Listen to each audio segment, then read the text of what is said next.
عندما بدأت أضواء الشهرة تلمع في عينيه ظن لامين يامال أن النجومية لا تكبح وأن الموهبة وحدها قادرة على فتح جميع الأبواب حتى تلك المصنوعة من الفولاذ البرتغالي.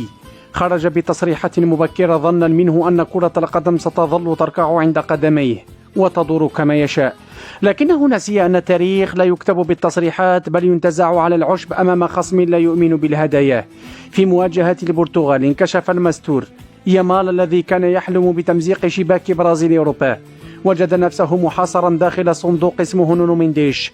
هذا الأخير لم يقطع عليه فقط خط التمرير بل قطع عليه الماء والكهرباء وحتى الأكسجين وتركه يتنفس من خياشيم التواضع بعد طول غرق في أوهام العظمة.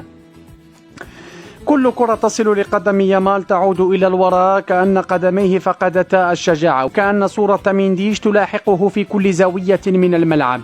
لامين يامال لم يكن مجرد لاعب في تلك المباراة بل كان درسا حيا في خطورة الغرور الكروي المبكر. فالموهبة كنز نعم، لكنها تحتاج لحكمة، لصمت ولعمل يرد على الخصوم للميكروفونات.